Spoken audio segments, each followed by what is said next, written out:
Благодарение на Егмонт България по книжарниците може да бъде намерена Копелето от Истанбул, най-популярната книга на турската писателка Елиф Шафак. Заради нея Шафак е съдена в Турция и многократно критикувана от ревностни защитници на родината си, които намират романа за обиден и скандален. Въпреки това, книгата се превърна в бестселър още през 2006 година, а интересът към нея продължава да расте. В следващите минути ще говорим с Емилия Масларова, превела книгата на български. Много ми е приятно да ви кажа здравейте в ефир. Здравейте. Това е книга за разпилените зърна на нара. Какво се крие за тези думи?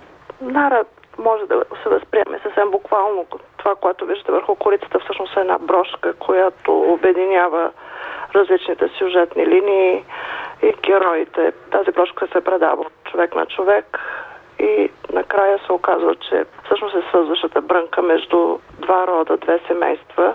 И авторката проследява историята на тези семейства чрез две момичета, съвсем млади момичета. Едната е туркиня, живее в космополитен Истанбул, не знае нищо за миналото си, а другата е арменка, която семейството й се е преселило в Щатите и знае пък всичко за своето минало и живее капсулирана в това културно гето. Непрекъснато в нейното семейство се говори за геноцида от 12-та година, за тази кръвава история, която сложила голям отпечатък върху живота на семейството.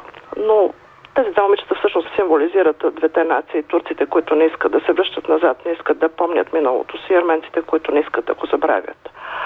Но живота се оказва по-силен и събира тези две момичета и се оказва, че те не само не са от два враждуващи лагера, те са обединени от обща кръв.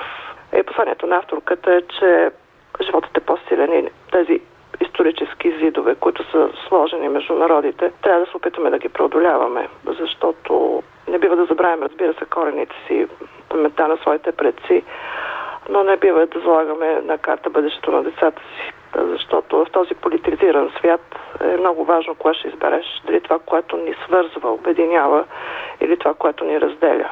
И нейното послание е, че миналото е с много прозорци, с много врати и ние можем да избираме откъде да влезем и кое да изберем. Дали омразата или любовта и дали ще се превърнем в индиго, което повтаря това кърваво минало. Или ще тръгнем напред с онова, което ни обединява, бит, душевност, ако щете даже кухня, имена. Интересно е, че главната героиня се казва Казанджиева и ние имаме такова име в България. Книгата е много актуална и за нас.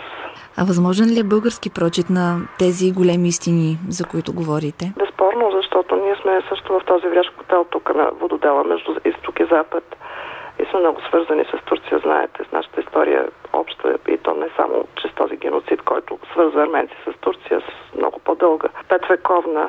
И авторката именно това подсказва, че ние не живеем във вакуум, ние трябва да намерим пътищата, които ни обединяват.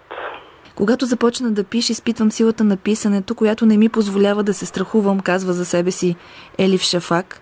Тя по принцип е много интересна самата писателка. Тя е просто като емблема на този космополитизъм. Раждана е в Страсбург.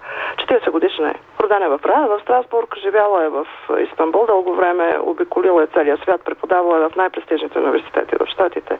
И самата тя пише по един изключително увлекателен начин, защото съчетава именно тази пишност на ориенталския повествователен стил, емоцията и рационалното на изтока с рациото на западните жанрове. При това блестящо го прави и смятам, че така тепърва ще се чува за тази жена. Благодаря ви много за този разговор. Емилия Масларова превела книгата Копелето от Истанбул на български език.